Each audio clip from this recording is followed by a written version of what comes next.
Movie के शुरू होते ही हम एक स्ट्रीट शेफ काओ को देखते हैं। वो बहुत मजे के खाने बनाया करता था। इसका एक छोटा सा रेस्टोरेंट है, मगर वो उसको साफ रखता है और अपने प्रोफेशन से भी बहुत प्यार करता है। लेकिन जो पास्ट में काओ के साथ हुआ वो बहुत ही बुरा था। उसके फादर ने सिर्फ इसलिए उसे एक शेफ के पास छोड़ दिया कि वो कुकिंग को सीख सके। काओ ने डिसाइड कर लिया था कि एक दिन वो बहुत बड़ा शेफ बनेगा और हर वो चीज हासिल करेगा जो वो अपने बचपन में ना कर सका। काओ के फादर एक बहुत अच्छे शेफ थे और अब तक तो वो बहुत ही कमाल शेफ बन चुके थे, एक तरह के मास्टर शेफ। लेकिन उनका बेटा यानी काओ उनसे बहुत नफरत करता था, क्योंकि उसने अपना बचपन यानी चाइल्डहुड अपने फादर के बगैर गुजारा था। वो उन्हें मिस भी किया करता था, लेकिन इससे उसके फादर को कोई फर्क ही नहीं पड़ता था। दूसरी तरफ काओ के फादर यानी वही मास्टर शेफ भी इस बात से खुश थे कि दुनिया को नहीं पता कि इनका बेटा भी है, और ये बात काओ को और सैड करती थी। अब सीन बदलता है और हम एक और फेमस, हैंडसम और यंग शेफ को देखते हैं। वो बहुत ही रिच और रॉयल फैमिलीज के लिए खाना बनाया करता था। उसका नाम पोल होता है और का ये ख्वाब था कि वो अपने फादर के लिए अपनी कंट्री में एक रेस्टोरेंट बनाएगा। इसलिए वो अब्रॉड को छोड़ते हुए और सब ऑफर्स को मना करते हुए अपनी कंट्री वापस आ जाता है। वहाँ जाकर वो एक फिश सेलर के पास जाता है और कहता है कि मुझे एक बड़ी सी मछली तो दिखाओ। तो फिश सेलर उसे मना कर देता है। अब जैसे ही काओ उसके पास बड़ी सी मछली लेने आता है तो वो आदमी उसे मछली दे देता है। ये देखकर पोल को बहुत गुस्सा आता है और वो काओ को गुस्से से देखता है, जैसे वो उससे जेलस हो कि भाई इसने उसको मछली क्यों दे दी। फिश सेलर जब इन दोनों को गुस्से में देखता है तो वो मछली के 2 टुकड़े कर लेता है ताकि इनमें लड़ाई ना हो, लेकिन वो दोनों फिर भी एक दूसरे को गुस्से से घूरते रहते हैं। अब हम पोल के शानदार और बहुत ही प्यारे रेस्टोरेंट को देखते हैं जिसकी आज ओपनिंग होती है। वो बहुत नीट एंड क्लीन एडवांस तरीके से बनाया गया और बहुत ही खुला रेस्टोरेंट होता है। उसको बहुत अच्छे तरीके से डेकोरेट किया होता है। पोल ने जो नया रेस्टोरेंट खोला था वो काओ के रेस्टोरेंट के बिल्कुल सामने था, जिसे देखकर काओ के दोस्त घबरा जाते हैं, क्योंकि ये नया रेस्टोरेंट इन कस्टमर्स का सारा इंटरेस्ट अपनी तरफ करने वाला था और इन सब लोगों को इनसे छीनने वाला था। और जिस बात का डर था वही होता है। सब लोग नए रेस्टोरेंट का टेस्ट चेक करने के लिए उसमें चले जाते हैं, तो काओ के दोस्त काओ को सपोर्ट करने के लिए डिस्काउंट ऑफर की अनाउंसमेंट करते हैं जो कस्टमर्स को वाकई में अट्रैक्ट करती है, और वो फिर से काओ के रेस्टोरेंट की तरफ चल पड़ते हैं। इस बात से पोल के दोस्तों को बहुत गुस्सा आता है और वो इनसे आके गुस्से से बात करते हैं कि तुम लोगों के साथ मसला क्या है, हमारी सक्सेस तुम लोगों से देखी नहीं जा रही। फिर एट द एंड दोनों पार्टीज में डिसाइड होता है कि क्यों ना एक कंपटीशन रखा जाए और देखा जाए कि किस शेफ के हाथ में ज्यादा टेस्ट है। अब दोनों को जबरदस्ती कंपटीशन में पार्ट लेने के लिए कहा जाता है। पहले तो वो मान नहीं रहे होते, लेकिन जब एक दूसरे को देखते हैं तो पहचान लेते हैं कि इन लोगों का सामना तो सिर्फ फिश स्टॉल पर हुआ था, तो ये लोग कंपटीशन के लिए रेडी हो जाते हैं। अब टेबल लग जाता है और उस पर एक बड़ी सी फिश रखी जाती है जिसको इन दोनों ने काटना था। अब सबसे पहले पोल फिश को काटता है और उसके कांटे बहुत स्मूथली और तेजी के साथ निकालने लगता है। उसका ये तरीका सबको बहुत पसंद आता है। अब वो फिश फेंकता है काओ की तरफ। काओ भी फिश को बड़े अच्छे तरीके से काटता है और उसकी स्किन जब सबको दिखाता है तो उस पर जरा सा भी फ्लैश नहीं होता, यानी उस पर जरा सा भी फिश का मीट नहीं लगा होता, तो उसको भी सब बहुत एडमायर करते हैं, यानी दोनों की बराबर तारीफ होती है। अब वहाँ एक चेयरमैन भी होते हैं जो उनसे कहते हैं कि एक इंटरनेशनल कुकिंग कंपटीशन होता है, मुझे लगता है कि तुम दोनों को उसमें पार्ट लेना चाहिए। अब दोनों को प्रूव तो करना था कि इनमें से कौन बेस्ट शेफ है,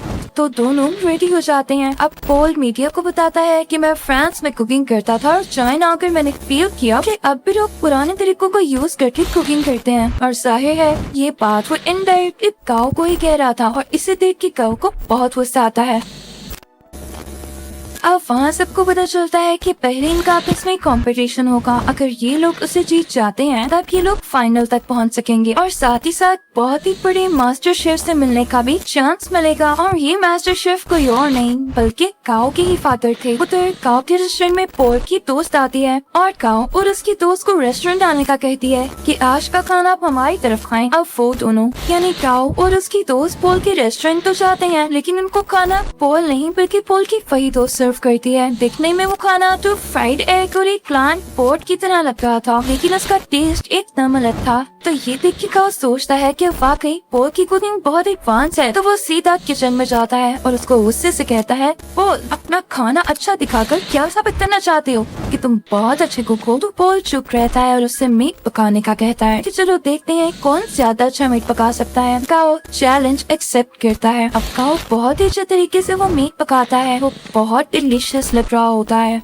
अब पोल उससे कहता है कि मैं तुम्हें सेम रेसिपी के साथ ये डिश बनाकर दिखाता हूँ। पोल शुरू करता है और सेम डिश बहुत ही कम टाइम में बना लेता है। जब काओ उसको स्मेल करता है तो उसे अपनी डिश में और उसकी डिश में कोई फर्क नहीं लग रहा होता। तो वो समझ जाता है कि वाकई इसके पकाने का तरीका बहुत एडवांस है। वो उदास हो जाता है, वहाँ से चला जाता है। अब काओ को कोई कहता है कि उसे उसके फादर बुला रहे हैं। काओ अपने फादर के पास जाता है और कहता है कि अब आपने मुझे क्यों बुलाया, जबकि आप ये बात मानते ही नहीं कि मैं आपका बेटा हूँ। तो मास्टर शेफ उसे कहते हैं, मैंने ऐसा इसलिए किया ताकि दुनिया ये न कहे कि तुम मेरे बेटे हो, इसलिए तुम इंटरनेशनल कंपटीशन तक पहुँच सके। बल्कि मैं तो ये चाहता हूँ कि तुम खुद ये करो। तो काओ कहता है, डैड मुझे वैसे भी आपकी सपोर्ट की जरूरत नहीं, जब मुझे आपकी जरूरत थी तब आप मेरे पास नहीं थे। खैर मैं अब ये साबित करके दिखाऊंगा कि मैं वो हासिल कर सकता हूँ जिसकी वजह से आपने मुझे छोड़ा। अब काओ यहाँ से चला जाता है क्योंकि उसे अपने डैड की किसी भी बात पर यकीन नहीं होता। अब next day international cooking competition होता है। सब प्रिपरेशन की जा चुकी होती है। कॉम्पिटेंस यानी पोल और काओ भी रेडी होते हैं। टाइम स्टार्ट होता है।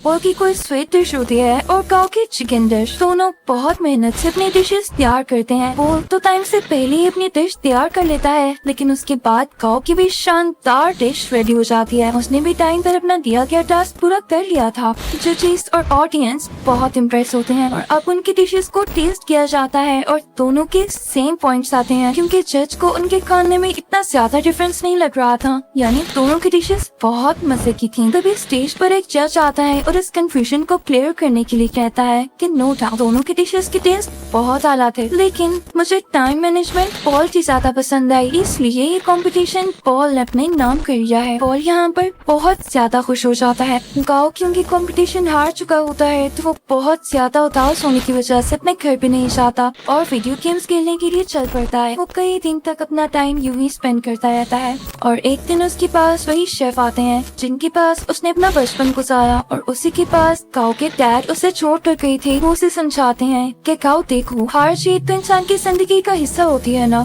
अगर आज तुम नहीं जीत सके तो क्या जरूरी है कि कल भी नहीं जीत पाओगे। लेकिन काओ घर जाने के लिए तैयार ही नहीं था। उसे बहुत समझाने के बाद कन्विंस कर लिया जाता है कि उसे घर जाना होगा और अगले कंपटीशन की तैयारी करनी होगी। अब पोल बहुत ज्यादा खुश होने की वजह से अपने रेस्टोरेंट जाता है। वो बहुत एंजॉय करता है। उसके सामने उसके दोस्त बैठे होते हैं तो बातों बातों में उसके दोस्त उससे कहते हैं, वो तुम अपनी दोस्त को चांस क्यों नहीं देते हो? वो इतने टाइम से तुम्हारे साथ है, तुम उस पर ट्रस्ट तो करो, उसे अलाउ करो कि वो इंटरनेशनली तुम्हें रिप्रेजेंट कर सके, तुम्हारे रेस्टोरेंट का नाम ऊंचा कर सके। तो पोल उससे कहता है, हाँ वो मेरी अच्छी दोस्त जरूर है, इस बात से मैंने मना नहीं किया, लेकिन यार उसे खाना तक पकाना नहीं आता, वो कैसे मेरे रेस्टोरेंट को इंटरनेशनली रिप्रेजेंट कर सकती है। तो उसका दोस्त और बातें करने लगता है और उसकी बातों से ये लग रहा होता है जैसे ये उसकी दोस्त के साथ ही मिला हुआ है और इनके दिल में लालच आ रही है। तभी वहाँ पर पोल की वही दोस्त आती है और उसके सामने सूप की तो कप छपते हुए कहती है, पोल क्या तुम मुझे बता सकते हो कि इनमें से किस में सॉल्ट ज्यादा है? तो यहाँ पर पोल खामोश हो जाता है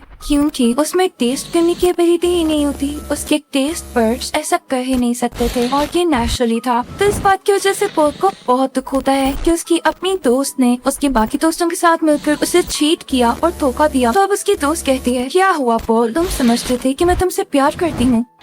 ये तुम्हारी गलतफहमी थी। आजकल ऐसा कहाँ होता है। मैंने तो तुमसे दोस्ती सिर्फ इसीलिए की थी ताकि तुम्हें यूज करके इंटरनेशनल कंपटीशन में जा सकूं। वैसे जाना तो मेरे लिए पॉसिबल नहीं था, लेकिन आज तक जो मैंने तुम्हारा राज रखा उसके बदले में तुमने मुझे क्या दिया? क्या तुम मुझे एक ऑफर नहीं कर सके? लेकिन अब नहीं, अब मैं खामोश नहीं रहूंगी क्योंकि मैं भी इस कंपटीशन में जा सकती। अब यहाँ पर एक और बड़ी बात रिवील होती है कि पोल की दोस्त पोल के ही दोस्त के साथ मिलकर पोल को चीट कर रही थी क्योंकि वो दोनों अब रिलेशनशिप में थे और पोल के अगेंस्ट ही एक साजिश यानी कॉन्स्पिरेसी चल रहे थे कि पोल के रेस्टोरेंट को बेच देंगे और उनसे जो पैसे आएंगे उनसे अपनी लाइफ स्टार्ट करेंगे। लेकिन पोल भी ऐसा उन्हें दे नहीं सकता था। पोल बहुत उदास हो जाता है और अपने रेस्टोरेंट से बाहर आ जाता है। रात हो चुकी होती है और वो बाहर बैठकर ड्रिंक करने लगता है। तभी उसे काओ भी देख लेता है और उसके पास आके कहता है, वो तुम उदास की बैठी हो यार, तुम तो जीत चुके हो, तुम्हें खुश होना चाहिए। तो पॉल उससे कहता है हाँ जीत तो चुका हूँ पर हार भी बहुत कुछ चुका हूँ। खैर तुम छोड़ो, तुम्हें एक बात बताता हूँ, सामने ये बैनर देख रहे हो, वो इनफैक्ट काओ के फादर यानी उसी मास्टर शेफ की पिक्चर होती है। तो पॉल उसकी तरफ इशारा करके कहता है कि ये मेरी आइडियल हैं, मैं चाहता हूँ मैं इनकी तरह बनूं। तो काओ आगे से हल्का सा मुस्कुराता है और कहता है पॉल ये मेरे फादर हैं, तुम यही सोचते हो ना कि अच्छे इंसान है और तुम इनके जैसा बनो, तो मैं तुम्हें बताऊं मेरे फादर दिल के बहुत बुरे हैं। काओ से अपने पास्ट की स्टोरी बताने लगता है कि उन्होंने मेरे साथ क्या क्या किया। पहले तो पॉल कहता है काओ तुम मजाक कर रहे हो यार, बस कर दो। लेकिन काओ उसे बताता है नहीं, वो मुझे बचपन में वाकई में छोड़ के थे, सिर्फ इस वीक कि मैं उनके प्रोफेशन को अपना नहीं पा रहा था। मैंने अपना सारा बचपन उनके बगैर गुजारा है।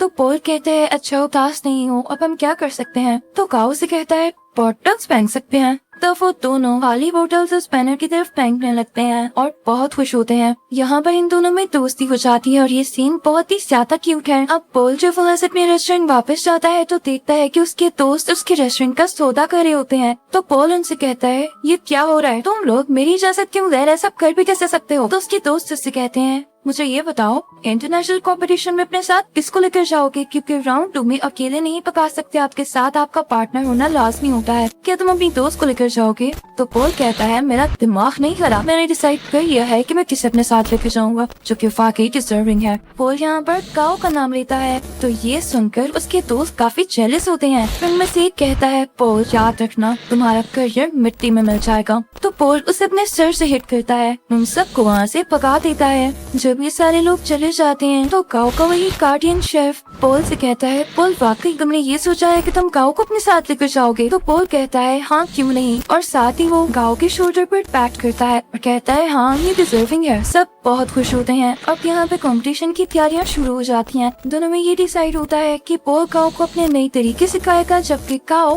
पॉल को अपने पुराने तरीके जिस तरह से वो कुकिंग करता है। काओ पॉल से कहता है तुम परेशान मत होना, अगर तुम्हारे टेस्ट पर काम नहीं करते मैं तुम्हारा टेस्ट वापस लाने में तुम्हारी मदद करूंगा। वो उसे समझाता रहता है कि इस तरह करो, और भी उसे नए नए तरीके बताता रहता है। और यहाँ पर इन दोनों का काफी अच्छा टाइम स्पेंड हो जाता है। ये रोज खाना बनाने की प्रैक्टिस करते, साथ साथ डांस करते, सिंगिंग करते और बातें करते। और अब यहाँ इन दोनों की दोस्ती और भी गहरी हो चुकी थी। अब वो दिन भी आ जाता है जब इंटरनेशनल कंपटीशन का राउंड 2 होता है। ये दोनों अपनी डिश बहुत अच्छे तरीके से बनाने लगते हैं और कम ही टाइम में बहुत अच्छी स्वीट डिश तैयार कर लेते हैं, जो कि जजेस को इतनी ज्यादा पसंद आती है कि वो कहते हैं हमने आज तक ऐसी डिश नहीं खाई। और ये राउंड ये दोनों विन कर लेते हैं। और सही कहा जाता है कि यूनिटी इज स्ट्रेंथ। अब इसके बाद शुरू होना होता है थर्ड राउंड, जो कुछ दिन बाद था। और ये कंपटीशन इनका उसी मास्टर शेफ यानी काओ के फादर के साथ था। तो यहाँ पर पॉल काओ से कहता है मुझे लगता है कि तुम इस कंपटीशन को जीत सकते हो, तो तुम चले जाना। तो काओ पॉल से कहता है तुम बहुत अच्छे शेफ हो, तुम्हें तो एडवांस तरीके भी बताए और तुम मेरे से भी ज्यादा अच्छा कर सकते हो। तो पॉल कहते हैं नहीं ऐसी बात नहीं, देखो मैंने अपने फादर का ड्रीम पूरा किया अपना रेस्टोरेंट बनाकर, तो तुम अपने फादर का ड्रीम पूरा करो ना। वो तुम्हें एक बहुत अच्छा शेफ देखना चाहते थे, तो तुम उनके सामने जाकर कुकिंग करो और उन्हें प्रूव कर दो कि तुम बहुत अच्छे शेफ बन सकते हो। तो काओ मान जाता है और पॉल का शुक्रिया अदा करता है। अब थर्ड और फाइनल राउंड स्टार्ट हो चुका होता है। दूसरी तरफ मास्टर शेफ अपनी डिश बनाने लगता है। अब काओ भी शुरू हो जाता है, लेकिन शुरू होने से पहले ही उसे अपने बचपन की कुछ यादें आने लगती हैं, जहाँ पर उसके फादर उसे छोड़ गए थे और उसे काफी बच्चे बुली किया करते थे। वो उन्हीं यादों में खो जाता है। उसके फादर आकर उसके मुंह पे पानी गिराते हैं और कहते हैं अपना काम शुरू करो। तब यहाँ पर काओ कुछ बनाना शुरू करता है। दूसरी तरफ काओ के फादर यानी वही मास्टर शेफ बहुत ही ज्यादा प्यारी स्वीट डिश बनाते हैं, जैसे फायर लगी हो और उसमें से एक पोल निकल रहा हो। उस पोल का बहुत ही आला टेस्ट होता है। जजेस को ये बहुत ज्यादा पसंद आता है। और जब काओ की बारी होती है कि वो अपनी डिश दिखाएगी उसने क्या बनाया है, तो वो एक बाउल में नूडल्स बनाकर सीधा अपने फादर के पास जाता और उनको प्रेजेंट करता है। मास्टर शेफ उसे टेस्ट करते हैं तो वो नूडल्स उन्हें बहुत अच्छे लगते हैं। और ये वही नूडल्स होते हैं जिनकी वजह से काओ को उसके फादर से डांट पड़ी थी कि तुम तो नूडल्स तक नहीं बना सकते। और आज काओ ने इतने मजे के नूडल्स बनाए थे कि उसके फादर उसे खाना ही नहीं छोड़ते और नूडल्स को फायरली खाने लगते हैं। वो अपने बेटी को रोक के कहते हैं शाबाश बेटा, तुमने बहुत अच्छे नूडल्स बनाए। वो यहाँ पे काफी इमोशनल हो जाते हैं। तो ऑडियंस को भी पता चल जाता है कि एक तो इनका सरनेम सेम है और इन लोगों का बिहेवियर देख के भी यही लग रहा है कि बेटा और बाप है। यहाँ पर काओ का ख्वाब भी पूरा हो चुका था और उनके फादर का भी। अब उधर हम रेस्टोरेंट में देखते हैं कि पॉल और काओ अब साथ काम करते हैं और उनकी ऑडियंस पहले से कई ज्यादा है, यानी उनके पास और भी ज्यादा कस्टमर्स आते हैं। लोग उनका खाना बहुत ज्यादा पसंद करते हैं और इनके रेस्टोरेंट में अब रौनक ही रौनक हो जाती है। इसी के साथ ही मूवी यहीं पर एंड होती